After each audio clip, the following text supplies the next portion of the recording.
내가 빚을 갚을 길은 몸으로 때우는 것뿐이다. 당장 수청을 들라. 서방 잡아먹은 년이라 손가락질 받더니 이제는 외간 남자까지 끌어들여? 마을 사람들의 멸시와 탐욕스러운 사또의 협박 속에 하루하루가 지옥 같았던 21 청산과부. 하지만 세상 모두가 비웃던 이 가련한 여인에게 훗날 조선 팔도를 발칵 뒤집어 놓을 기막힌 반전이 찾아옵니다. 그 이야기는 피투성이가 된 채 숨어있던 수상한 사내와의 만남에서 시작되었습니다.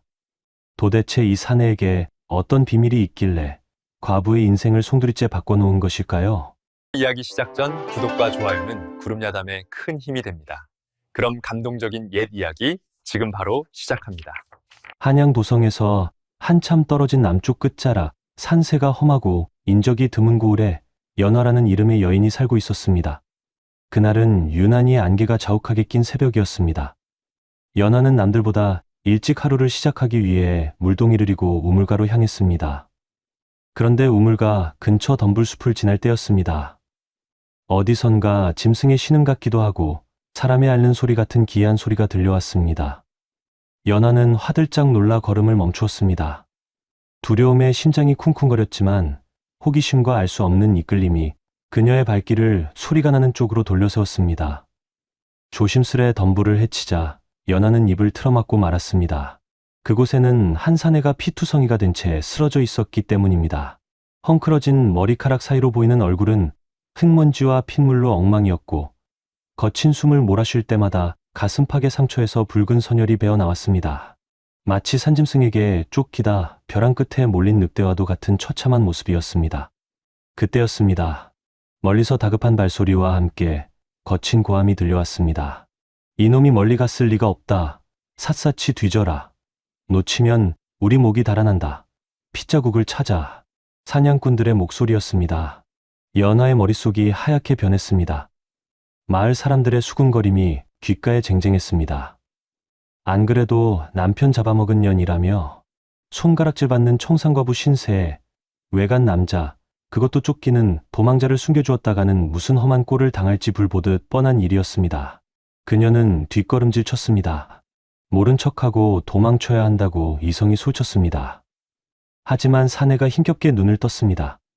초점 없는 눈동자가 허공을 헤매다 연화의 눈과 마주쳤습니다. 그 눈빛은 공포에 질려 있었으나 그 깊은 곳에는 살려달라는 처절한 갈망과 깊은 슬픔이 서려 있었습니다. 연화는 그 눈빛에서 자신의 모습을 보았습니다. 세상에 홀로 남겨진 외로움, 누구도 들어주지 않는 비명 같은 슬픔 말이지요. 연화는 입술을 깨물었습니다. 그녀는 재빨리 지게에 쌓여있던 마른 풀과 덤불을 끌어와 사내의 몸 위로 덮었습니다. 사내의 모습이 완벽하게 가려지자마자 횃불을 든 사냥꾼들이 들이닥쳤습니다. 이보시오. 혹시 피 흘리는 놈 하나 지나가는 거 못 봤소? 험상궂은 사내의 물음에 연화는 물동이를 꽉 쥐며 고개를 저었습니다. 목소리가 떨리지 않도록 아랫배에 힘을 주었지요. 아무도 보지 못했습니다. 저도 방금 물을 기르러 나온 참이라 인기척조차 느끼지 못했습니다. 사냥꾼들은 연화의 초라한 행색과 겁에 질린 표정을 훑어보더니 혀를 차며 다른 쪽으로 달려갔습니다. 멀어지는 발소리를 들으며 연화는 그 자리에 주저앉고 말았습니다. 그녀는 알고 있었습니다. 방금 자신이 한 선택이 칠흑 같은 어둠 속으로 제 발로 걸어 들어가는 일이라는 것을 말입니다. 연화는 올해로 21가 된 꽃다운 나이였습니다. 허나 그녀의 삶은 이미 시들어버린 낙엽과도 같았습니다. 19에 시집을 갔으나 혼례를 올린 지 석 달 만에 남편이 역경으로 세상을 떠나고 말았던 것입니다. 시댁 식구들은 그녀를 서방 잡아먹은 재수없는 년이라며 문전박대하여 내쫓았고 친정은 이미 오래전 빚보증으로 풍기박산이나 의지할 곳 하나 없었습니다. 그녀는 마을 외곽 다 쓰러져가는 초가집에서 삭바느질로 근근히 입에 풀칠하며 살았습니다. 밤새 호롱불 밑에서 눈이 짓무르도록 바느질을 해도 손에 쥐어지는 돈은 쌀 몇 줌이 고작이었습니다. 게다가 그녀의 미모는 저주와도 같았습니다. 화장기 하나 없는 얼굴에 무명옷을 걸쳐도 감출 수 없는 고운 자태는 마을 사내들의 음흉한 시선을 끌어모았고 안악들의 질투 어린 입방아에 오르내리기 일쑤였습니다. 그 중에서도 가장 큰 근심거리는 고을의 사또인 변학도였습니다. 탐욕스럽기로 소문난 변 사또는 연화의 미모를 탐내어 그녀의 아비가 남긴 빚을 핑계로 끊임없이 수청을 강요해왔습니다. 내년이 빚을 갚을 길은 몸으로 때우는 것뿐이다. 언제까지 튕길 셈이냐? 변사또가 보낸 하인들이 들이닥쳐 행패를 부리고 가는 날이면 연하는 방구석에 웅크리고 앉아 소리 죽여 울었습니다. 그때마다 그녀가 손에 꼭 쥐는 물건이 있었습니다. 바로 어머니가 돌아가시며 남겨주신 은비녀였습니다. 투박하지만 정갈한 매화 문양이 새겨진 그 비녀는 연하에게 남은 유일한 혈육의 정이자 마지막 자존심이었습니다. 아무리 굶주려도 아무리 힘들어도 이것만은 팔지 않으리라 맹세했었지요. 이 비녀마저 없다면 자신은 그저 세상의 모진 풍파에 휩쓸려 사라질 먼지 같은 존재가 될 것만 같았기 때문입니다. 그날 밤도 연하는 차가운 방바닥에 앉아 바늘을 움직였습니다. 세상은 그녀에게 가혹하기만 했고 누구 하나 따뜻한 손길을 내밀어주는 이가 없었습니다. 연하는 사냥꾼들이 완전히 사라진 것을 확인한 후 떨리는 손으로 덤불을 걷어냈습니다. 산에는 의식을 잃은 채 거친 숨만 몰아쉬고 있었습니다. 이대로 두면 날이 밝기 전에 죽을 것이 분명했습니다. 연하는 이를 악물었습니다. 그녀는 사내를 힘겹게 일으켜 세웠습니다. 장정의 무게가 그녀의 가냘픈 어깨를 짓눌렀지만 그녀는 비틀거리면서도 집을 향해 걸음을 옮겼습니다. 행여나 누가 볼까봐 덤불이 우거진 새끼를 택해 걷느라 가시나무에 살이 긁히고 옷이 찢어졌지만 아픔을 느낄 겨를조차 없었습니다. 방 안에 사내를 눕히자 비릿한 피냄새가 좁은 방을 가득 채웠습니다. 사내의 등에는 채찍 자국이 선명했고 온몸이 불덩이처럼 뜨거웠습니다. 약이 필요했습니다. 하지만 당장 끼니를 걱정해야 하는 연하에게 약을 살 돈이 있을 리 만무했습니다. 연하는 장롱 깊숙한 곳에서 천에 쌓인 은비녀를 꺼냈습니다. 손때가 묻어 반질반질한 은비녀를 바라보는 그녀의 눈가가 촉촉해졌습니다. 어머니의 유품, 마지막 자존심. 하지만 눈앞에서 죽어가는 사람을 외면할 수는 없었습니다. 어머니, 용서하세요. 사람 목숨이 먼저 아니겠습니까? 연하는 결심한 듯 비녀를 품에 넣고 읍내의 약방으로 달렸습니다. 비녀를 헐값에 넘기고 받아온 약첩을 들고 돌아오는 길, 그녀의 가슴 한구석이 뻥 뚫린 듯 시려왔습니다. 집으로 돌아온 연하는 정성껏 약을 다리고 깨끗한 천으로 사내의 상처를 닦아내었습니다. 사흘 밤낮을 꼬박 세우며 간호했습니다. 변사또가 보낸 하인들이 내일까지 빚을 갚지 못하면 관하로 끌고 가겠다며 대문 밖에서 고래고래 소리를 지르고 갔지만 연하의 귀에는 들어오지 않았습니다. 오로지 사내를 살려야 한다는 일념뿐이었습니다. 하지만 꼬리가 길면 잡히는 법이었습니다. 우물과 안악들 사이에서 흉흉한 소문이 돌기 시작했습니다. 그 집에서 밤마다 남자 앓는 소리가 들린다지. 과부 혼자 사는 집에 웬 남자 소리래. 혹시 외간 남자를 끌어들인 거 아냐? 담장 너머로 들려오는 수근거림에 연하의 심장이 내려앉는 듯했습니다. 자신의 목숨, 아니 그보다 더한 치욕을 감수해야 할지도 모르는 위험한 선택이었지만 연하는 땀에 젖은 사내의 이마를 닦아주며 마음을 다잡았습니다. 사흘째 되던 날 새벽 사내의 열이 내리기 시작했습니다. 연하가 물수건을 갈아주려 다가가던 순간 억세고 뜨거운 손이 그녀의 손목을 낚아챘습니다. 누구냐? 사내가 번쩍 눈을 떴습니다. 헝클어진 머리카락 사이로 드러난 눈동자는 맹수처럼 날카롭고 경계심으로 가득 차 있었습니다. 살기마저 느껴지는 그 눈빛에 연하는 숨을 삼켰습니다. 하지만 그녀는 도망치지 않고 차분한 목소리로 답했습니다. 안심하세요. 여기는 제 집입니다. 당신은 숲속에 쓰러져 있었고 제가 데려왔습니다. 연하의 고요한 목소리에 사내의 눈빛이 흔들렸습니다. 그는 천천히 주위를 둘러보았습니다. 낡았지만 정갈한 방, 머리맡에 놓인 약사발, 그리고 겁을 먹었으면서도 물러서지 않는 여인의 눈동자. 사내는 서서히 손목을 놓았습니다. 왜? 절 살리셨습니까? 저는 쫓기는 몸입니다. 저를 도왔다가는 낭자까지 위험해질 수 있습니다. 사내의 목소리는 갈라져 있었지만 깊은 울림이 있었습니다. 연하는 잠시 말을 골랐습니다. 그저 보고만 있을 수가 없었습니다. 당신의 눈빛이 너무 슬퍼 보여서 참아두고 울 수가 없었습니다.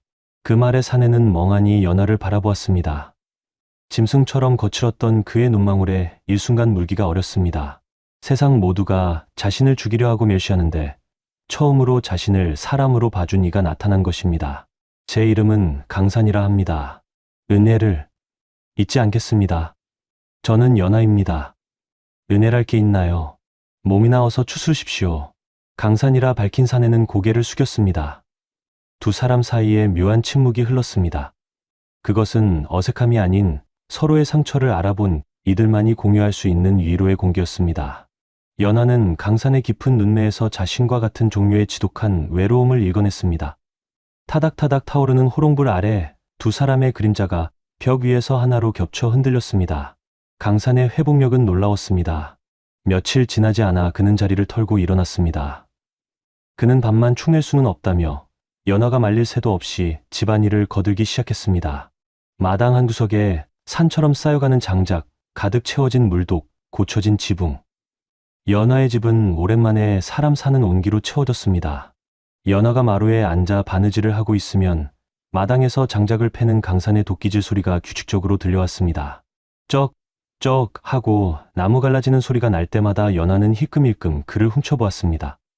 땀방울이 맺힌 강산의 등 근육이 꿈틀거릴 때마다 연화의 가슴 속에서도 알 수 없는 무언가가 울렁거렸습니다. 횡하던 집에 든든한 사내가 있다는 사실만으로도 이토록 마음이 놓일 수 있다는 것을 그녀는 처음 알았습니다. 강산 역시 물을 건네주는 연화의 손끝이 스칠 때마다 얼굴을 붉히며 시선을 피했습니다. 힘드실 텐데 좀 쉬어가며 하세요. 아닙니다.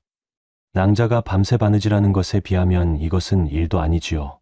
투박하지만 다정한 대화가 오고 갔습니다. 마을 안악들이 담장 너머로 흘끔거리며 저 과부댁에 웬 머슴이 들어왔나 봐 하고 수군댔지만 연화는 그 소리가 들리지 않는 척했습니다. 오히려 지금 이 순간이 깨지지 않기를 바랄 뿐이었습니다. 하지만 평화는 폭풍 전야와도 같았습니다.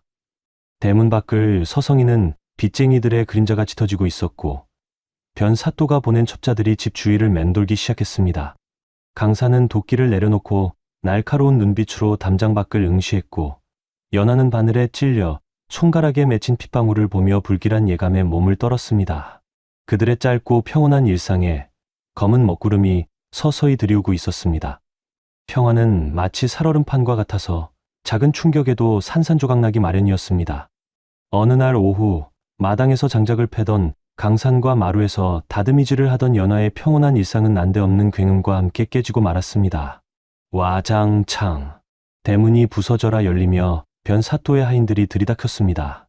그들은 흙발로 마당을 휘젓고 다니며 널어놓은 빨래를 짓밟고 곱게 개어놓은 장작더미를 무너뜨렸습니다. 2년, 사또 나으리께서 인내심을 잃으셨다. 당장 빚을 갚지 못하겠거든 오늘 밤관하러 오라고 하셨거늘 어찌하여 코빼기도 비치지 않는 것이냐. 하인 우두머리가 연화의 멱살을 잡으려 손을 뻗었습니다. 연화가 비명을 지르며 뒷걸음질 치는 찰나 억센 손 하나가 하인의 팔목을 낚아챘습니다. 강산이었습니다. 그 손 놓거라. 낮지만 서슬퍼런 목소리였습니다. 하인은 강산의 기세에 눌려 엉겁결에 손을 놓았으나 이내 비릿한 웃음을 흘렸습니다. 호, 이놈이 그 소문의 머슴 놈이구나. 꼴을 보니 딱 도망노비 신세인데 감히 관아의 사람을 막아서. 하인들은 몽둥이를 치켜들고 강산을 포위했습니다. 연화는 사색이 되어 강산의 앞을 막아섰습니다. 이분은 제 집 일을 도와주는 일꾼일 뿐입니다. 건드리지 마세요.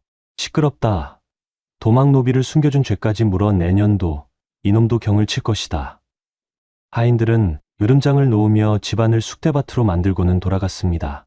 내일 날이 밝는 대로 관하로 끌고 가겠다는 최후 통첩을 남긴 채 말이지요. 흙먼지가 가라앉은 마당에는 부서진 살림살이만이 뒹굴고 있었습니다. 연화는 주저앉아 흐느꼈고 강산은 핏발선 눈으로 닫힌 대문을 노려보았습니다. 그의 주먹 쥔 손에서 붉은 피가 배어 나왔습니다. 폭풍이 지나간 뒤 연화는 정신을 차렸습니다. 이대로 당하고만 있을 수는 없었습니다. 일단 강산이라도 피신시켜야 했습니다. 도망노비로 오해받아 관아에 끌려가면 죽은 목숨이나 다름없었기 때문입니다. 여기 있으면 위험합니다. 날이 어두워지면 뒷산으로 도망치세요. 연화는 급히 물을 데워 강산을 씻기기 시작했습니다. 꼬질꼬질한 때와 핏자국이라도 지워야 검문을 피할 수 있을 것 같았기 때문입니다. 그녀는 강산의 머리를 감기고 낡았지만 깨끗한 죽은 남편의 옷을 꺼내 입혔습니다. 그런데 물에 젖은 머리카락을 쓸어 넘기고 얼굴에 흙먼지를 닦아내자 연화는 저도 모르게 숨을 들이켰습니다. 그동안 헝클어진 머리카락과 덥수룩한 수염, 그리고 피딱지에 가려져 있던 강산의 진면목이 드러났기 때문입니다. 짙고 뚜렷한 눈썹, 아래 호수처럼 깊은 눈매에 오뚝하게 솟은 콧날, 그리고 단호하면서도 부드러운 인매는 웬만한 양반집 도련님보다 훨씬 기품이 흘렀습니다. 낡은 무명옷을 입었음에도 감출 수 없는 귀티가 온몸에서 뿜어져 나왔습니다. 강산이 쑥스러운 듯 헛기침을 하며 물동이를 들고 우물가로 나갔을 때 마을은 발칵 뒤집혔습니다.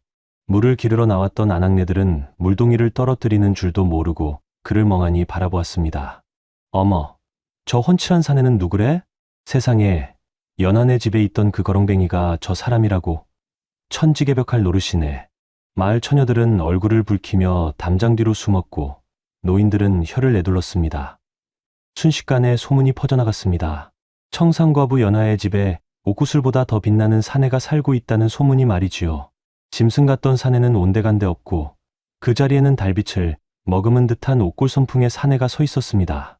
그날 밤 도망가라는 연하의 간곡한 부탁에도 강산은 고개를 저었습니다. 낭자를 두고 혼자 살겠다고 도망칠 수는 없습니다. 밤은 깊어만 갔고 두 사람 사이에는 팽팽한 긴장감이 감돌았습니다. 연하는 불안한 마음에 바느질이라도 하려 했지만 손이 떨려 바늘기조차 꿰기 힘들었습니다. 며칠간의 고된 노동과 마음고생으로 그녀의 손목은 퉁퉁 부어올라 있었습니다. 그때 강산이 조심스럽게 다가와 연하의 손을 잡았습니다. 손이 많이 부었습니다. 그의 목소리는 낮고 부드러웠습니다. 거칠고 투박한 사내의 손이 연하의 가녀린 손목을 감싸 쥐었습니다. 연하는 소스라치게 놀라 손을 빼려 했지만 강산은 놓아주지 않고 지그시 혈자리를 눌러주기 시작했습니다. 가만히 계십시오. 이렇게 풀어주지 않으면 내일은 손도 못 쓸 것입니다. 강산의 따뜻한 체온이 손목을 타고 온몸으로 퍼져나갔습니다. 꾹꾹 눌러주는 손길은 투박했지만 그 안에 담긴 마음은 솜털처럼 조심스럽고 다정했습니다. 타닥타닥 타오르는 호롱불 아래 두 사람의 그림자가 일렁였습니다. 방 안의 공기가 뜨겁게 달아올랐고 창문에 서린 밤이슬마저 증발해 버릴 듯했습니다. 연하는 고개를 들어 강산을 바라보았습니다. 그의 눈동자에 빛이 흔들리는 불빛을 보며 연하의 심장도 함께 요동쳤습니다. 강산 역시 연하의 고운 얼굴에서 시선을 떼지 못했습니다. 꽃봉오리가 활짝 피어나듯 두 사람의 마음 깊은 곳에서 억눌러왔던 연정이 조용히 고개를 들었습니다. 말 한마디 없었지만 맞닿은 손끝을 통해 서로의 진심이 오롯이 전해지고 있었습니다. 다음 날 아침 마을 어귀가 소란스러웠습니다. 밭을 매던 아낙이 새파랗게 질린 얼굴로 아이를 업고 달리고 있었습니다. 사람 살려요. 우리 개똥이가 독사에게 물렸어요. 아이는 이미 입술이 보랏빛으로 변해 숨이 넘어가기 직전이었습니다. 마을 의원이 급히 달려왔으나 상처를 보고는 고개를 저었습니다. 늦었네. 독이 이미 심장까지 퍼졌어. 준비를 하게. 아이 어미는 땅을 치며 통곡했고 구경하던 마을 사람들도 혀를 차며 안타까워했습니다. 그때였습니다. 인파를 해치고 강산이 나타났습니다. 비키시오. 강산은 주저없이 아이를 받아 안았습니다. 그리고 품속 깊은 곳에서 낡은 천에 쌓인 무언가를 꺼냈습니다. 그것을 펼치자 아침 햇살을 받아 번쩍이는 가느다란 은침들이 드러났습니다. 사람들이 웅성거렸습니다. 노비 주제의 의술을 흉내내냐며 비웃는 이도 있었습니다. 하지만 강산의 눈빛은 흔들림이 없었습니다. 그는 주변의 소음을 완전히 차단한 듯 무서운 집중력으로 아이의 옷을 걷어 올리고 혈자리를 짚었습니다. 그의 손놀림은 마치 춤을 추듯 유려하고 빨랐습니다. 망설임 없이 급소에 침을 꽂아 넣자 검붉은 독피가 솟구쳐 나왔습니다. 잠시 후 멈췄던 아이의 가슴이 크게 들썩이더니 이응앙 하고 울음을 터뜨렸습니다. 죽었던 아이가 살아난 것입니다. 구경하던 사람들은 입을 다물지 못했습니다. 의원조차 포기한 목숨을 정체불명의 사내가 침 몇 개로 살려낸 것이었습니다. 세상에, 저게 무슨 조화란 말인가? 신이다. 신이가 나타났다. 강산은 이마에 흐르는 땀을 닦으며 안도의 한숨을 내쉬었습니다.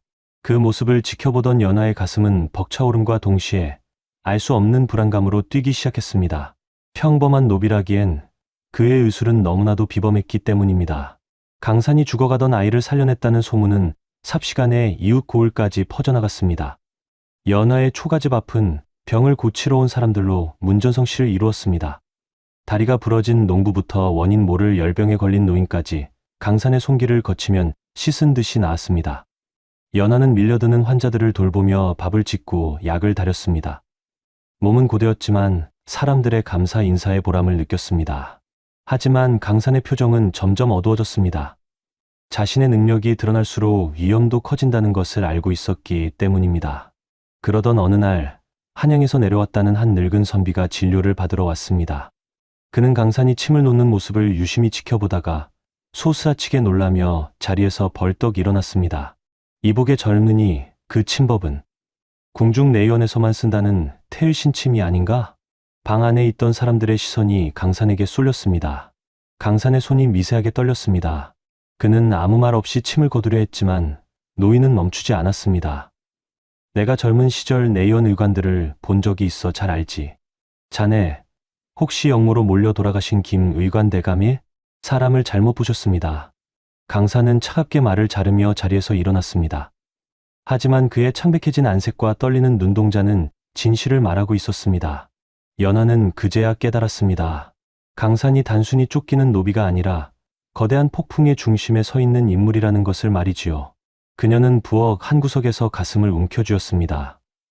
행복했던 일상이 모래성처럼 무너져 내리는 소리가 들리는 듯했습니다. 강산의 명성이 높아질수록 변 사또의 질투심은 독버섯처럼 자라났습니다. 천한 노비 놈이 백성들의 칭송을 받는 것도 꼴사나웠지만 무엇보다 자신이 그토록 탐내던 연하가 그놈과 한 집에서 정분이라도 났다는 소문에 속이 뒤집혔습니다. 감히 내 여자가 될 년을 노비놈과 놀아나게도? 내 오늘 그놈의 목을 치고 연하년을 꿇어앉히리라. 변사또는 관졸들을 이끌고 직접 연하의 집으로 향했습니다. 그는 단순한 빚 독촉이 아닌 역적의 잔당을 숨겨준 죄를 씌워 두 사람을 모두 파멸시킬 작정이었습니다. 그 시각 마을 소식에 헌한 주막 할머니가 헐레벌떡 연하의 집으로 달려왔습니다. 큰일 났어, 큰일 났어. 사또가 지금 관졸들을 떼거지로 몰고 오고 있어. 이번엔 진짜 죽이려나 봐. 연하와 강산은 서로를 바라보았습니다. 이제는 피할 곳도 숨을 곳도 없었습니다. 연하는 두려움에 떨면서도 강산의 옷자락을 꽉 쥐었습니다. 더 이상 운명에 휘둘리지 않겠다는 결기가 그녀의 눈빛에 서였습니다. 도망칠 수 없다면 맞서야지요. 저들이 원하는 대로 비참하게 죽지는 않을 것입니다. 강산 역시 결의에 찬 표정으로 고개를 끄덕였습니다. 그는 연하의 어깨를 감싸 안으며 말했습니다. 낭자를 지키기 위해서라면 저는 악귀라도 될 것입니다. 그때 주막 할머니가 주위를 살피더니 목소리를 낮춰 은밀한 정보를 흘렸습니다. 이건 자네들만 알고 있게. 윗마을 주막에 웬 허름한 선비가 하나 묵고 있는데 그 양반 행색은 남루해도 눈빛이 예사롭지 않아. 떠도는 소문에 암행어사가 떴다는데 혹시 모르니 그쪽으로 피해보는 건 어떻겠나. 희망의 불씨가 희미하게 타올랐습니다. 하지만 사또의 행렬은 이미 마을 어귀의 당도에 있었습니다. 말발굽 소리가 지진처럼 땅을 울리며 다가오고 있었습니다. 말발굽 소리가 지축을 울리며 다가오는 급박한 상황 속에서 연하는 떨리는 손으로 강산의 옷깃을 잡았습니다. 더 이상 물러설 곳이 없다는 것을 직감한 그녀의 눈빛은 비장했습니다. 제발 말씀해 주십시오. 당신은 대체 누구십니까? 우리가 죽더라도 억울한 귀신은 되지 말아야 할 것 아닙니까? 연하의 간절한 호소에 강산은 입술을 깨물었습니다. 그의 눈동자가 심하게 흔들리다 이내 결심한 듯 차분하게 가라앉았습니다. 저는 노비가 아닙니다. 제 아버지는 궁중내의원 수석 어의 김상궁 대감이십니다. 연하는 숨을 들이켰습니다.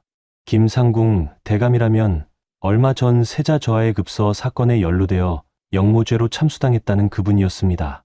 아버님은 억울하게 돌아가셨습니다. 세자 저하께서는 병환으로 돌아가신 것이 아니라 독살당하신 것입니다. 아버님은 그 사실을 밝혀내려다 누명을 쓰고 돌아가셨고 저희 집안은 풍비박산이 났지요. 강산의 목소리는 분노와 슬픔으로 떨렸습니다. 그는 품속 깊숙한 곳에서 대나무 통 하나를 꺼냈습니다. 이것이 아버님께서 목숨과 맞바꿔 지키신 증거입니다. 독을 쓴 자들이 누구인지 그 배후가 적힌 비밀 문서이지요. 저는 이것을 관군에게 빼앗기지 않으려 도망치던 중이었습니다. 진실은 연하가 상상했던 것보다 훨씬 거대하고 무서운 것이었습니다. 하지만 이상하게도 두려움보다는 가슴 깊은 곳에서 뜨거운 것이 치밀어 올랐습니다. 눈앞에 이 사내는 죄인이 아니라 홀로 거대한 악과 싸우고 있는 의인이었던 것입니다. 쿵, 쿵, 쿵. 안에 있는 거 다 안다. 당장 문을 열어라. 변사또의 하인들이 대문을 부수기 시작했습니다. 나무 문이 비명을 지르며 쪼개지는 소리가 들려왔습니다. 강사는 연하의 어깨를 감싸 쥐었습니다. 낭자, 저는 여기서 저들을 막겠습니다. 낭자는 뒷문으로 피하십시오. 저와 함께 있으면 낭자까지 죽습니다. 하지만 연하는 고개를 세차게 저었습니다. 그녀는 강산의 손에 들린 대나무 통을 낚아채 자신의 품속에 단단히 넣었습니다. 함께 갑니다. 저 혼자 살겠다고 도망칠 거였으면 애초에 당신을 구하지도 않았을 것입니다. 연하는 강산의 손을 꽉 잡았습니다. 거칠어진 그녀의 손과 굳은 살 박인 강산의 손이 하나로 얽혔습니다. 그 맞잡은 손을 통해 서로의 체온과 떨림, 그리고 삶에 대한 강한 의지가 전해졌습니다. 우리는 함께 살아서 증명할 겁니다. 아버님의 결백을, 그리고 우리의 죄 없음을요. 아까 할머니가 말씀하신 암행어사, 그분을 찾아갑시다. 연하의 눈동자에서 타오르는 불꽃을 본 강사는 가슴이 먹먹해졌습니다. 세상 천지에 홀로 남겨진 줄 알았는데 목숨을 걸고 자신을 믿어주는 여인이 눈앞에 있었습니다. 알겠습니다. 함께 갑시다. 지옥 끝까지라도 함께 가겠습니다. 두 사람은 굳은 약속을 나누듯 서로를 바라보았고 부서지는 대문을 뒤로 한 채 뒷담을 넘어 어둠 속으로 몸을 던졌습니다. 밤 공기는 차갑고 숲은 칠흑처럼 어두웠습니다. 나뭇가지가 얼굴을 때리고 가시덤불이 옷을 찢었지만 두 사람은 멈추지 않고 달렸습니다. 거기 서라. 저쪽이다. 횃불을 든 추격대가 뱀처럼 꼬리를 물고 따라붙었습니다. 변사또는 단순히 빚을 받으려는 게 아니었습니다. 그는 이미 한양의 간신들과 결탁하여 강산이 가진 증거를 없애라는 지형을 받은 상태였던 것입니다. 잡아라. 그놈이 가진 대나무 통을 반드시 찾아야 한다. 놈의 목은 베어도 좋으나 물건은 온전해야 한다. 사또의 외침이 숲을 울렸습니다. 연하는 가쁜 숨을 몰아쉬며 품속의 대나무 통을 확인했습니다. 이것이 단순한 문서가 아니라 나라를 뒤흔들고 두 사람의 운명을 바꿀 열쇠라는 사실이 무겁게 다가왔습니다. 도망치던 중 강산이 갑자기 멈춰섰습니다. 앞은 깎아지른 듯한 절벽이었고 아래로는 시커먼 강물이 소용돌이치고 있었습니다. 뒤에서는 추격대의 횃불이 점점 가까워지고 있었습니다.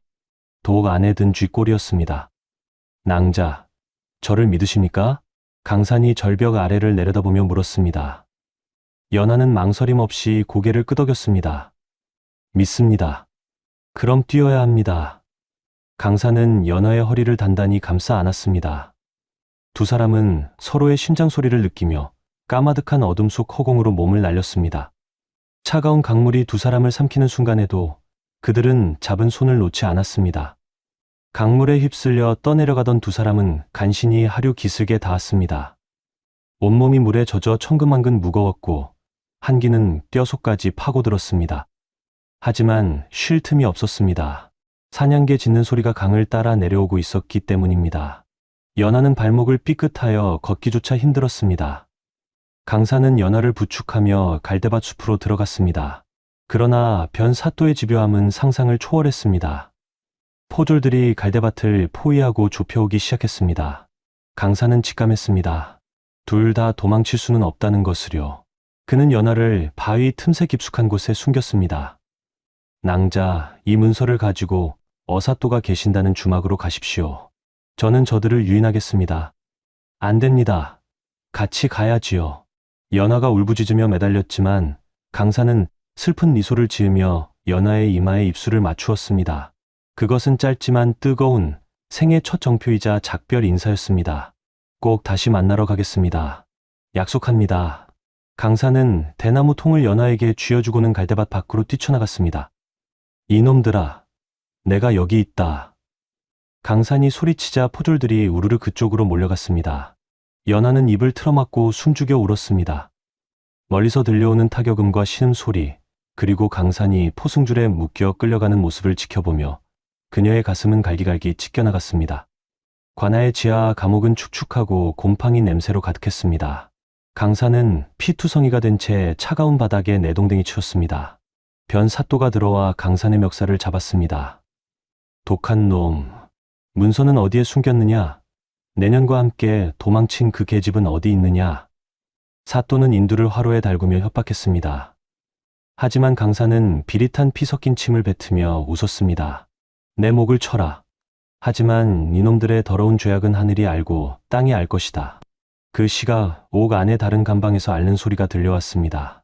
억울하게 누명을 쓰고 잡혀온 늙은 죄수가 고열에 시달리며 죽어가고 있었습니다. 자신의 몸도 성치 않은 상황이었지만 강사는 의원으로서의 본능을 저버릴 수 없었습니다. 그는 묶인 손으로 힘들게 바닥의 집단을 뽑았습니다. 날카로운 지푸라기 끝을 침처럼 다듬어 죄수의 손발 혈자리를 찔렀습니다. 조금만 참으십시오. 곧 편해지실 겁니다. 강산의 손가락은 고문으로 부러져 있었지만 그의 의술은 흔들림이 없었습니다. 죽음의 문턱에 있던 죄수의 호흡이 점차 편안해지기 시작했습니다. 이를 지켜보던 옥졸들조차 경외감에 침을 삼켰습니다. 자신도 죽어가는 마당에 남을 살리는 그 모습은 마치 지옥의 강림한 부처와도 같았기 때문입니다. 한편 연하는 찢어진 옷과 맨발로 산을 넘고 물을 건넜습니다. 발바닥이 찢어져 피가 철철 흘렀지만 고통은 느껴지지 않았습니다. 오직 강산을 구해야 한다는 일념 하나로 정신을 붙들고 있었습니다. 동이 트기 시작할 무렵 연하는 드디어 옆 고을 주막에 도착했습니다. 하지만 주막 앞을 지키는 덩치 큰 사내들이 그녀를 막아섰습니다. 어디서 온 거지 거지야? 썩 꺼져라. 제발 어사 나으리를 뵙게 해주세요. 사람 목숨이 달렸습니다. 연하는 바닥에 머리를 찌우며 애원했습니다. 그때 주막 방문이 열리며 남루한 옷차림의 사내가 걸어 나왔습니다. 갓은 찌그러졌고 옷에는 술 냄새가 진동했지만 눈빛만은 형형하게 살아있는 자였습니다. 아침부터 웬 소란이냐? 연하는 본능적으로 그가 암행어사 박문수임을 알아차렸습니다. 그녀는 품속에서 대나무 통을 꺼내 바쳤습니다. 나으리, 억울하게 죽은 김상궁, 어이 대감의 아들이 지금 죽어가고 있습니다. 이 안에 영모의 진실이 들어있습니다. 박문수는 김상궁이라는 이름에 눈을 크게 떴습니다. 그는 떨리는 손으로 문서를 받아 읽어 내려갔습니다. 그의 얼굴이 불그락푸르락 변하더니 이내 분노로 일그러졌습니다. 이런 천인공노할 놈들, 내 친구를 죽이고 그 아들까지 죽이려 하다니. 박문수는 즉시 호패를 집어들었습니다. 출두 준비를 하라. 당장 변학도 그놈의 관하로 간다. 하지만 시간이 없었습니다. 오늘 정오 변사또가 강산을 참수하겠다고 공포했기 때문입니다. 해는 이미 중천을 향해 가고 있었습니다. 연하는 쓰러질 것 같은 몸을 일으켜 다시 관하 쪽을 바라보았습니다. 기다려요. 제발 살아만 있어줘요. 관하의 형장에서는 망나니가 칼춤을 추고 있었고 강산은 목에 칼을 쓴 채 무릎 꿇려 있었습니다. 변사또가 회심의 미소를 지으며 처형 명령을 내리려는 찰나 멀리서 뽀얀 먼지바람과 함께 말발굽 소리가 천둥처럼 울려 퍼지기 시작했습니다. 형장의 북소리가 둥둥 울리고 망나니가 입에 머금은 물을 칼날에 뿜어내었습니다. 희뿌연 물 한 개 사이로 서슬퍼런 칼날이 번뜩였습니다. 변사또는 정자관을 고쳤으며 의기양양하게 소리쳤습니다. 어서 쳐라. 저 역적 놈의 목을 베어 후환을 없애라. 칼이 높이 들리고 강산이 질끈 눈을 감은 찰나였습니다. 암행어사 출두야. 천지가 개벽할 듯한 외침이 관하를 뒤흔들었습니다. 닫혀있던 관하의 문이 박살나며 역졸들이 물밀듯이 쏟아져 들어왔습니다. 상감마마의 어명을 받은 암행어사 박문수 대감께서 행차하신다. 모두 엎드려라. 형장은 순식간에 아수라장이 되었습니다. 망나니는 칼을 떨어뜨리고 주저앉았고 변사또는 사색이 되어 자리에서 굴러떨어졌습니다. 그 혼란 속으로 남루한 옷을 벗어 던지고 관복을 갖춰 입은 박문수가 위풍당당하게 걸어 들어왔습니다. 그 뒤에는 헐떡이는 숨을 몰아쉬는 연하가 서 있었습니다. 박문수는 강산의 앞을 막아서며 품에서 마패를 꺼내 들어 보였습니다. 햇빛을 받은 마패가 찬란하게 빛났습니다. 변학도 내 이놈, 내 놈이 저지른 죄는 하늘이 알고 땅이 알거늘 감히 충신의 아들을 참하려 들다니. 박문수는 연화가 가져온 대나무 통에서 문서를 꺼내 만천하에 공개했습니다. 이 문서에는 세자저하를 독살한 독약의 성분이 적혀 있다. 그리고 그 독을 구한 자가 바로 내 놈이라는 사실이 여기 명백히 적혀 있지 않느냐. 놀라운 반전이 이어졌습니다. 강산이 마을 아이를 살릴 때 썼던 그 신묘한 해독, 침술, 그것은 바로 아버지 김상궁, 어이가 독살당한 세자를 살리기 위해 연구했던 비기였던 것입니다. 강산이 그 침수를 알고 있다는 것 자체가 그가 김상궁의 적통이자 진실을 알고 있는 유일한 증인임을 입증하는 결정적 증거였습니다. 변사또는 부들부들 떨며 변명하려 했으나 입이 떨어지지 않았습니다. 모든 것이 끝났음을 직감한 그의 눈동자에 절망이 가득 찼습니다. 묶여있던 강산이 고개를 들어 연하를 바라보았습니다. 피투성이가 된 얼굴이었지만 연하를 향한 미소만은 그 어느 때보다 환하고 따뜻했습니다. 죄인은 포승줄에 묶이고 의인은 풀려났습니다. 변사또와 그의 결탁한 이방, 포졸들은 줄줄이 굴비 엮이듯 엮여 한양으로 압송되었습니다. 그들은 곤장을 맞고 유배를 가거나 죄질이 무거운 자는 참수형을 면치 못할 것이었습니다. 관아 마당에는 변사또가 그동안 백성들에게서 착취한 곡식과 재물이 산처럼 쌓여 있었습니다. 박문수는 곡간을 활짝 열어 백성들에게 골고루 나눠주라 명했습니다. 와, 만세, 암행어사 대감 만세.